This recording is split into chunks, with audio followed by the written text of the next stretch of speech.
Mukhang mabigat ang gustong kapalit nitong Magnolia Chicken Templados para dito kay Calvin Abueva. Dati raw ang gusto ay si Justin Arana pero mukhang na-realize ng Magnolia na hindi yan ibibigay ng Converge Fiber Excels. So ngayon ang tinitignan nila ay itong si Shawnee Winston. Ang mangyayari, Shawnee Winston for Calvin Abueva. Itong si Shawnee Winston ay maganda ang potential niyan bilang isang scorer.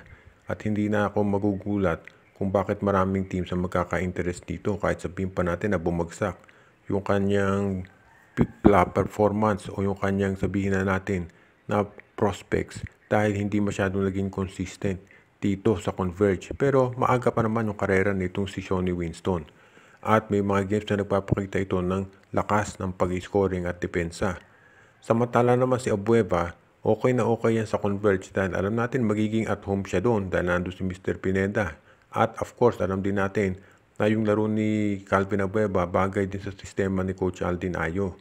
Pero kung sakaling matuloy ang trade na to, may mga fans ng Converge na nag-aalala dahil syempre si Abueva wala na doon sa peak ng kanyang karir samantalang ito si Shawnee Winston, bata pa.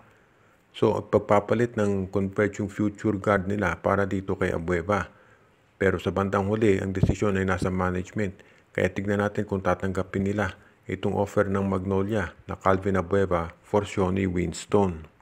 At mag-uumpisa na ang mga trades dito sa Magnolia Chicken Templados.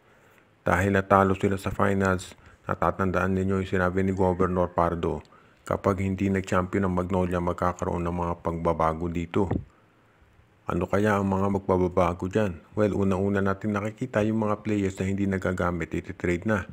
Itong si Jackson Corpus, malamang itong si David Morel, si Jerick Ahanmisi, at yung iba pa. Itong si Escoto, hindi siguro dahil nagpakitang gilas naman to. Pero yung ibang players dyan, baka ma-trade. At huwag na rin tayo magulat kung sakasakali na magkakaroon ng pagbabago dito sa coaching. Dahil ang Magnolia ngayon mukhang gagawin ang lahat para sila ay masama na doon sa listahan ng mga powerhouse teams. Kaya itong Magnolia Chicken Templados, maghintay tayo ng mga ilang araw bago magkaroon ito ng mga tinatawag na hakbang para mapalakas yung kanilang lineup. Dahil syempre, ang Magnolia ang gusto masiguro ay sila ay masasabi na isa doon sa mga teams na pwedeng magkampiyon at tumalo dito sa San Miguel, Ginebra at TNT. Bukod dito kay Jackson Corpus at kay David Morel, sa tingin ko ito si Rom De La Rosa pwede rin doon sa mga masama sa mate trade. Depende sa magiging offer. Dahil sa ngayon sa tingin ko ang off limits lang sa trade talaga itong si Gio Halalon, si Mark Baroka at si Ian Sanggalang. Ito si Polly, hindi pa rin ako sigurado kung mananatili yan dito sa Magnolia Chicken Templados.